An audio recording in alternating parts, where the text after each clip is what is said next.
Ya, pemirsa, krisis kesehatan dan perlambatan ekonomi selama pandemi COVID-19 menyebabkan banyak sektor usaha di tanah air terpuruk. Meski demikian, masih ada beberapa industri yang bertahan di tengah penurunan daya beli masyarakat dan salah satunya adalah industri makanan dan minuman. Pandemi COVID-19 yang menjalar ke seluruh dunia dan tentunya Indonesia telah menciptakan krisis kesehatan dan perlambatan ekonomi global serta menyebabkan sejumlah industri terpuruk. Namun demikian masih ada beberapa industri yang memiliki daya tahan di tengah pelemahan ekonomi dan penurunan daya beli masyarakat, salah satunya industri makanan dan minuman. Kondisi ini terlihat dari kinerja industri makanan dan minuman yang masih tumbuh positif dalam setahun terakhir. Tahun 2020, industri Mamin masih tumbuh positif sebesar 1,58%. Kemudian berlanjut di kuartal 1 2021 yang mencapai 2,45% dan menjadi salah satu yang tertinggi di sektor industri pengolahan. Tidak berhenti di sana, di sepanjang kuartal 2 2021, industri Mamin kembali mencatatkan pertumbuhan positif 2,95% secara tahunan atau year on year. Di sisi lain, industri Mamin merupakan sektor yang paling banyak menyerap tenaga kerja di tengah pandemi COVID-19. Data BPS menyebutkan proporsi tenaga kerja di industri makanan mencapai 3,75% di tahun 2020, naik sekitar 0,01 poin jika dibandingkan pada 2019 yang sebesar 3,74%. Sementara itu, Gabungan Pengusaha Makanan dan Minuman Indonesia atau GAPMI memiliki target pertumbuhan dengan kisaran 5 hingga 7% pada tahun ini. Dari berbagai sumber IDX Channel.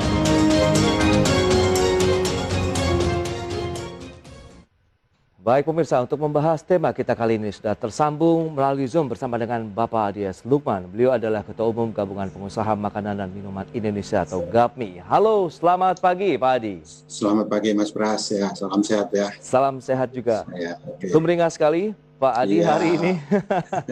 Seiring dengan industrinya nih, nampaknya Mamin yang masih bertahan di tengah pandemi. Mungkin bisa disampaikan juga ini kepada pemirsa IDX Channel. Bagaimana kondisinya hingga saat ini Pak Adi? Oke, baik. Kalau kita lihat industri Mamin salah satu industri yang tetap tumbuh positif selama pandemi, meskipun tahun lalu pun juga kita positif 1,58 ya. Dan sampai semester 2 2021 pertumbuhan kita 2,95. Nah, kenapa industri makanan minuman terus tumbuh? Karena memang industri makanan minuman itu salah satu produk yang secara basic dibutuhkan oleh masyarakat ya. Terutama juga ditunjang oleh beberapa kategori pangan dari industri Mamin itu yang cukup signifikan luar biasa naiknya, terutama misalnya produk-produk berbasis susu ya, ini juga sangat dibutuhkan oleh masyarakat sehingga baik pertumbuhan maupun investasinya sangat luar biasa Mas Pras. Jadi kalau kita lihat sektor Mamin untuk dari industri, apalagi tahun ini, tahun lalu pun dari foreign direct investment itu dari cukup meningkat luar biasa, investasinya meningkat 25% dari foreign direct investment. Tahun ini sampai semester 1 peningkatan juga 87% lebih. Jadi saya kira ini banyak disumbang oleh produk kategori pangan yang dibutuhkan tersebut. Demikian juga misalnya kategori bumbu-bumbuan, kemudian tepung-tepungan, dan juga frozen food dan functional food juga sangat banyak menyumbang pertumbuhan ini karena memang masyarakat sangat membutuhkan selama pandemi ini. Di samping itu juga beberapa produk juga diekspor cukup baik ya, peningkatan ekspor kita juga cukup baik selama pandemi. Baik, meskipun berarti saya jelaskan banyak sekali gangguan-gangguan yang dihadapi oleh industri makanan dan minuman. Oke, itu dia kondisi terkini pemirsa dari industri makanan dan minuman di Indonesia yang sudah disampaikan oleh Pak Adi Lukman. Tapi kita cermati dengan pandemi COVID-19. Di sisi lain juga ada perlambatan ekonomi, kemudian dari penurunan daya beli masyarakat. Nah, sejauh mana nih Pak kondisi ini? Apakah cukup signifikan dampaknya meskipun ada pertumbuhan tadi dari sisi industrinya? Ya. Jadi kalau kita lihat perjalanan selama pandemi, memang kalau kita lihat dari household consumption ya, konsumsi rumah tangga itu kan tahun lalu terkontraksi cukup lumayan, minus 5% lebih ya. Itu pertama menurut saya disebabkan oleh masyarakat kelas menengah atas ini sebenarnya mereka itu bukan masalah keuangan, mereka punya daya beli, tapi pada saat awal pandemi mereka ketakutan untuk belanja, ketakutan beraktivitas, sehingga mengurangi begitu banyak konsumsinya. Nah, ini yang menyebabkan yang terkontraksi ekonomi. Nah, kemudian lambat laun dengan adaptasi new normal, mereka mulai berani beradaptasi, beraktivitas dan berkonsumsi, sehingga lambat laun ini meningkat. Dan demikian juga yang kelas menengah bawah masalahnya beda. Mereka tidak punya uang karena banyak sekali masyarakat yang penghasilannya pas-pasan dan juga harian bahkan ya penghasilannya. Sehingga pada saat tidak ada kerjaan mereka kehilangan pekerjaan. Tapi pemerintah akan membantu subsidi, memberikan insentif kepada kelas menengah bawah ini, BLT, kemudian berbagai bantuan-bantuan sosial termasuk ke industri kecil, rumah tangga diberikan bantuan oleh pemerintah. Nah, ini lambat laun menumbuhkan konsumsi rumah tangga, sehingga kalau kita lihat konsumsi rumah tangga sekarang kan sudah positif ya di tahun 2021 itu bahkan sudah positif 5,93 sampai Q2 2021. Nah, ini yang saya lihat ikut mendorong pertumbuhan industri mamin dan juga pertumbuhan ekonomi. Baik Pak Adi, tapi kalau kita coba bandingkan antara tahun 2021 dengan 2020, apa yang bisa dicermati? Apakah memang tahun ini kita yang lebih siap atau sebenarnya memang sudah ada tadi penyesuaian dengan adanya COVID-19? Kalau buat industri makanan minuman, penyesuaian dari masyarakat dan konsumen ini menjadi kata kunci sehingga kita tetap bisa tumbuh positif dan terus meningkat ya. Cuma memang kalau kita lihat secara utuh ya, itu selama pandemi tahun lalu sampai sekarang, kita ini sudah mengalami 4 krisis kalau menurut saya. Pertama, krisis kesehatan diawali pandemi tersebut, kemudian karena kontraksi ekonomi terjadi krisis ekonomi ya, 2 krisis itu ya. Kemudian yang ketiga, krisis logistik. Baik ini kita kesulitan kontainer, kapal, baik ekspor maupun impor, dan bahkan biaya kapal ini sangat luar biasa mahal, bisa meningkat 3-4 kali lipat.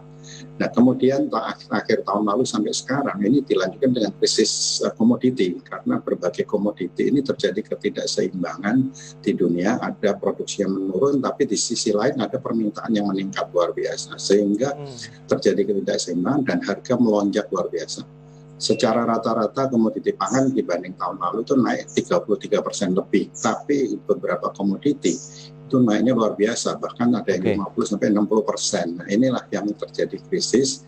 Meskipun industri makanan minuman itu terus meningkat, pertumbuhannya, penjualannya meningkat, tapi kita mengalami masalah karena biaya produksi meningkat, kemudian logistik meningkat, harga bahan komoditi meningkat, bahan bakunya. Nah, kita sementara sulit menaikkan harga di dalam masalah pemulihan ekonomi ini. Nah, masalahnya profitabilitas kita yang agak terganggu gitu. Betul. Baik, Pak Adi, yang jadi tantangan. Ada 4 hal berarti yang saya sudah catat begitu. Ada kaitannya dengan kondisi kesehatan, kemudian ekonomi, logistik, dan juga kaitannya dengan komoditi. 2 hal yang utama tadi sudah kita ulas, kesehatan dan ekonomi. Kita akan bahas lebih lanjut mengenai permasalahan logistiknya seperti apa. Tapi tahan dulu jawabannya Pak Adi, kita akan jeda dulu sebentar. Dan pemirsa, kami akan segera kembali sesaat lagi.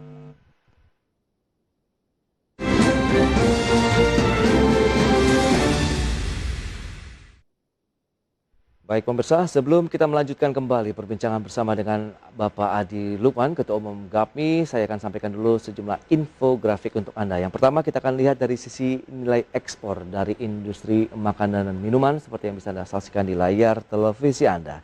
Ini perbandingan antara tahun 2019 dengan 2020, di mana di tahun 2019 dari nilai ekspor industri mamin mencapai 27,4 miliar dolar Amerika. Dan di tahun 2020 ada lonjakan hingga 13,94% menjadi 31,2 miliar dolar Amerika. Berarti bisa dikatakan terus bertumbuh untuk industri mamin dari sisi eksportasinya. Dan berikutnya dari sisi volume ekspor industri mamin. Kalau kita lihat dari nilai ekspornya tadi mengalami kenaikan, tapi kalau volume ekspornya justru ada sedikit penurunan ya, dari 42,6 juta ton di tahun 2019 melemah sekitar 6,42% hingga menjadi 39,9 juta ton di tahun 2020. Lantas kita beralih ke informasi nilai investasinya yang tadi juga sudah disampaikan. ini meskipun ada pandemi tapi justru investasi di industri Mamin justru ekspansif lah bisa dikatakan begitu ya, mengalami peningkatan di tahun 2020 di semester 1 sekitar 29,6 triliun dari nilai investasi di industri makanan dan minuman.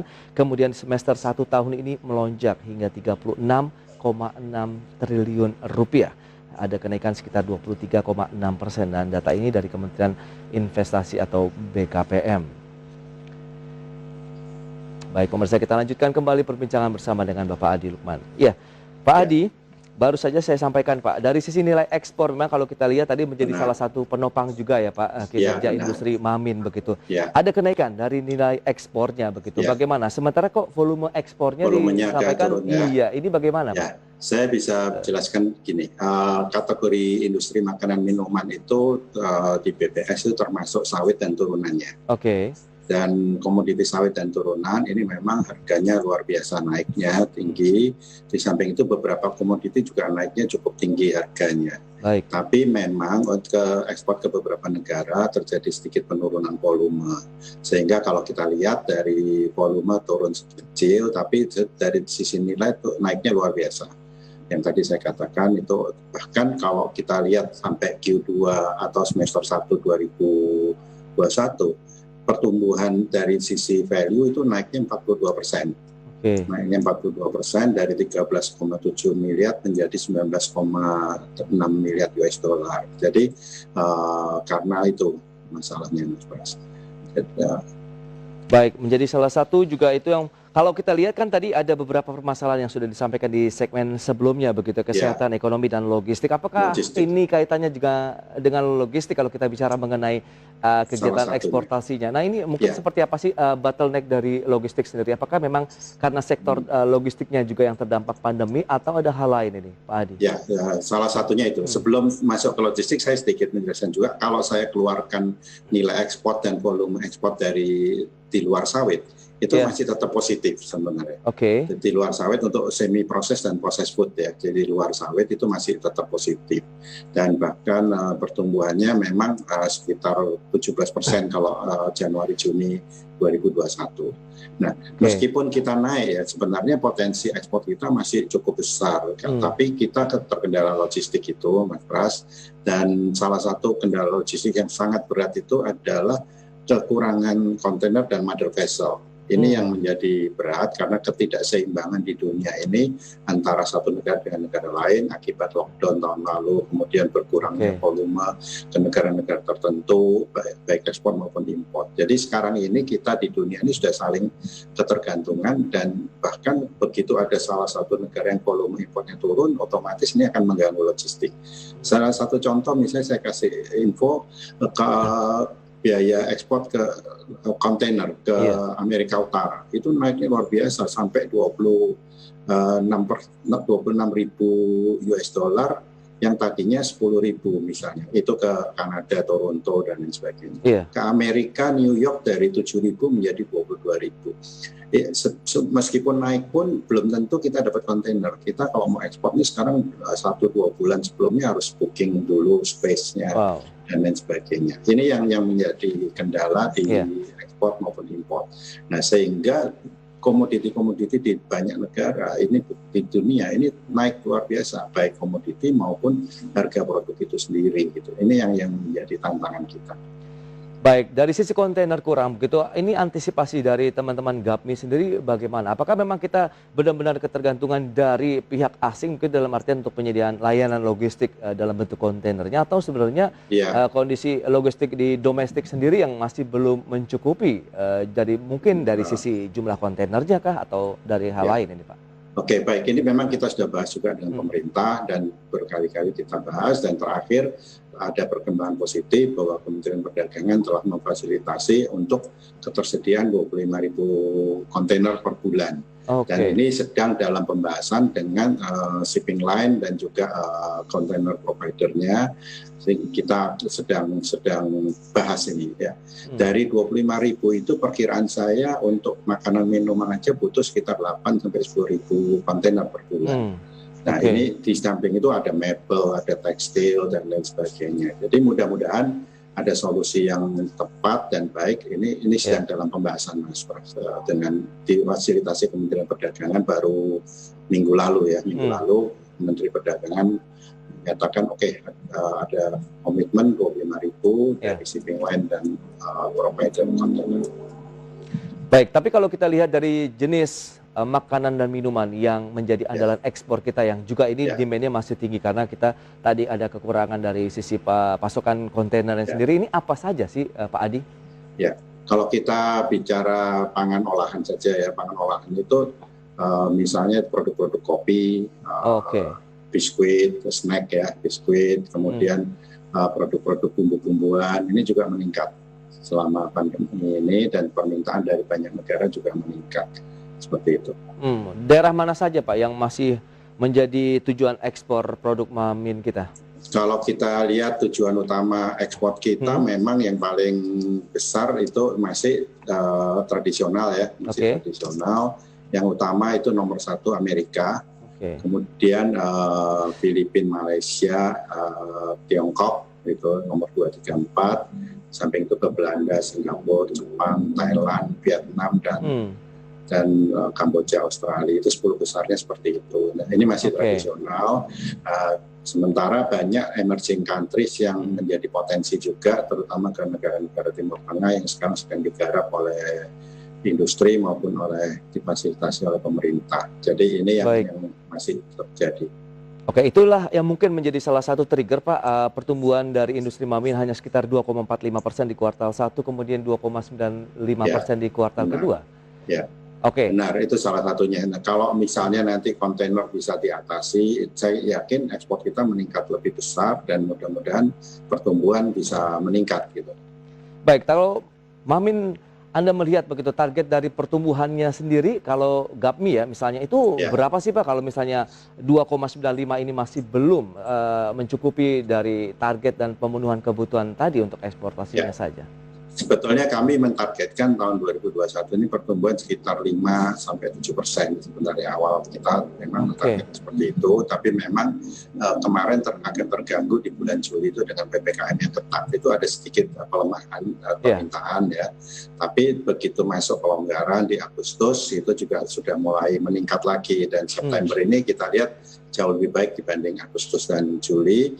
Dan mudah-mudahan kita bisa mengejar ke sana 5-7% itu. Apalagi pemerintah kan optimis ekonomi pertumbuhannya sekitar 4% ya, 3,4% sampai 4,7%. Nah, kalau ini ekonomi segitu, saya lihat harusnya industri makanan minuman bisa tumbuh 5-7% seperti itu. Asal juga didukung dengan keberadaan 5 sampai dengan 10.000 ton kontainer tadi ya Pak ya? Benar.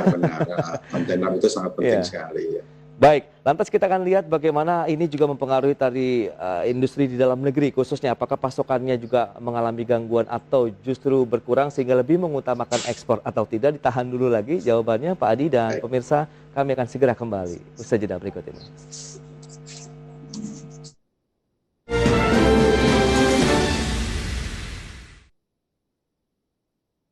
Baik pemirsa, terima kasih Anda masih bergabung bersama kami dalam Market Review dan kita akan lanjutkan kembali perbincangan bersama dengan Bapak Adi S. Lukman, beliau adalah Ketua Umum GAPMI. Baik Pak Adi, kita akan lanjutkan kembali. Tadi dari sisi eksportasi ini mungkin sudah mendapatkan apresiasi juga yang positif dan salah satu juga sektor yang paling bisa dikatakan bertahan di tengah pandemi. Dan kalau kita bicara mengenai kondisi domestik yang juga ini menjadi perlu kita ketahui bersama, bagaimana? Apakah teman-teman GAPMI akhirnya lebih mementingkan kebutuhan ekspor atau pasar dalam negeri yang karena tadi ada tekanan dari sisi konsumsi masyarakat begitu Pak Adi? Dalam negeri masih jauh lebih besar Mas Pras. Jadi kita masih lihat kebutuhan dalam negeri pun juga masih tinggi dan bahkan tadi saya belum menyampaikan juga untuk import pangan olahan dan semi proses dan proses food import itu meningkatnya malah lebih besar dibanding pertumbuhan ekspor kita gitu. Jadi ini menunjukkan bahwa kebutuhan kita masih cukup besar yang kita harusnya bisa penuhi di dalam negeri. Mudah-mudahan ini bisa terus ditingkatkan. Dan tadi konsumsi rumah tangga kan juga positifnya sudah normal ya di atas 5% ya. Dan mudah-mudahan tidak terjadi gelombang lagi di pandemi ini, sehingga tidak ada PPKM ketat ya. Ini sangat korelasinya sangat kuat sekali pada saat pandemi meningkat, otomatis permintaan itu drop gitu. Nah ini begitu turun, ini permintaan meningkat lagi. Saya kira ini harus dijaga momentum ini supaya terus bisa stabil seperti itu. Baik, berarti konsumsi dalam negeri masih menjadi andalan dari industri makanan dan minuman. Dan kalau kita cermati dari segmen sebelumnya, ada proporsi dari tenaga kerja di industri Mamin juga dikatakan masih relatif stabil di posisi 3,74% ya di tahun 2019, kemudian 3,75% di tahun 2020. Ini menjadi salah satu indikasi bahwa industri Mamin ini masih ekspansif atau seperti apa? Stagnan saja atau bagaimana nih Pak Adi? Ya, kalau saya lihat memang ada beberapa yang mengurangi, tapi pengurangan ini biasanya dilakukan untuk yang karyawan-karyawan kontrak atau musiman ya. Tapi secara yang karyawan tetap rata-rata yang saya dengar tidak terjadi PHK besar-besaran dan juga ditunjang oleh keseimbangannya oleh investasi baru. Jadi dengan ada investasi baru, penyerapan tenaga kerja tentunya terjadi sehingga kita bisa menjaga stabil penyerapan tenaga kerja di sektor industri makanan dan minuman. Baik, tapi kalau kita lihat juga BKPM mencatat nilai investasi ini, kalau kita bicara nilai investasi yang sudah Anda sampaikan juga, ini kan ada peningkatan 23,6% pada semester 1 tahun ini. Dan ini lagi-lagi, dominasinya Pak, kalau kita lihat memang ini masih menjadi pilihan investasi bagi investor asing kah atau investor domestik yang masih menguasai industri Mamin? Kalau kita lihat pertumbuhannya memang jauh lebih besar investor asing. Jadi investor asing tadi yang saya sampaikan pertumbuhannya 87%. Tapi investor dalam negeri ada sedikit penurunan di pertumbuhan. Meskipun tetap ada penambahan investasi tapi pertumbuhannya yang turun seperti itu. Baik. Juga di industri makan minuman kita terus terang juga sedang menerapkan industri 4.0 sehingga mungkin kalau dulu penyerapan tenaga kerja itu dalam satu investasi bisa katakan 100 misalnya ya. Dan dengan adanya industri 4.0 ini kita sedikit berkurang penyerapannya dengan menerapkan teknologi ya, automation, robotik dan lain sebagainya. Tapi kita tetap optimis, tetap menyerap tenaga kerja karena ekspansi investasinya cukup tinggi seperti itu. Baik, berarti memang masih asing ya yang masih tertarik menanamkan dana mereka di dalam negeri khususnya untuk industri makanan dan minuman. Nah, bicara mengenai dukungan dari pemerintah, karena kita tahu ada beberapa sektor juga yang dibanjiri dengan stimulus ataupun subsidi yang diberikan oleh industri tersebut begitu. Untuk Mamin sendiri bagaimana nih Pak Adi? Jadi kalau Mamin melihat perkembangan selama ini, pemerintah ada memberikan dukungan-dukungan terutama BMTTP ya, sebagian komoditi pangan mendapatkan subsidi biaya masuk ya ditanggung pemerintah. Kemudian ada program relaksasi dari OJK kita tetap ikut ya, dan juga bantuan pekerja ya, pekerja itu insentif buat pekerja yang itu kita juga ikut melalui BPJS Tenaga Kerja. Dan di samping itu juga ada relaksasi di kredit. Relaksasi kredit sesuai dengan instruksi OJK itu. Ini kira-kira seperti itu. Tapi tidak bantuan ke industri Mamin tidak semasif sektor lain seperti di otomotif dan lain sebagainya.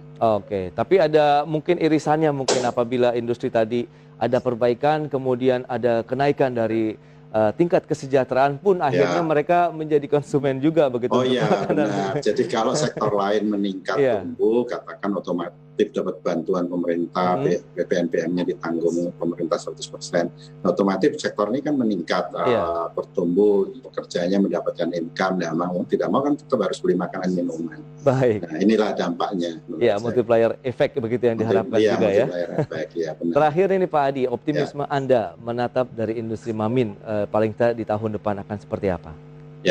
Kalau secara jangka panjang kita kan tahu bahwa Bappenas sudah merencanakan Indonesia Golden 100 tahun 2045, PDB per kapita kita kan akan menjadi 23.000 diperkirakan. Sekarang PDB kita sekitar 4.000. Nah, dengan PDB yang cukup tinggi, ini sebetulnya opportunity bagi kita untuk masuk ke dalam sektor industri makanan dan minuman, karena dengan PDB tinggi, konsumen itu pasti membutuhkan pangan yang lebih bagus mutunya, lebih fungsional, lebih bernilai tambah. Nah, itu pertama. Kemudian yang kedua, saya lihat juga ini mudah-mudahan terus naik dan stabil ya, pandemi turun, kemudian ekonomi tetap naik dan stabil, dan juga adaptasi baru. Jadi konsumen ini sudah berani beradaptasi, karena sudah terbiasa ya, sudah 1 tahun lebih, sehingga tidak mengurangi konsumsi. Nah, dengan kondisi seperti itu, saya optimis tahun depan jauh lebih baik. Oke, di atas 7% pertumbuhannya, Pak. Ya, semoga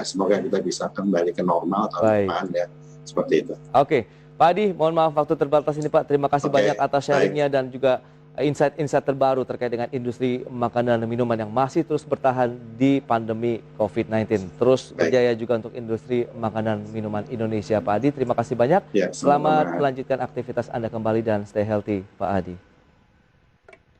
Baik, pemirsa, demikian perbincangan kami bersama dengan Bapak Adi S. Lukman. Beliau adalah Ketua Umum GAPMI. Tapi jangan beranjak dari tempat Anda, karena di segmen berikutnya kami masih akan hadir dengan tema menarik lainnya terkait dengan bagaimana kinerja transportasi darat yang masih terus berjuang di tengah pandemi COVID-19. Sesaat lagi.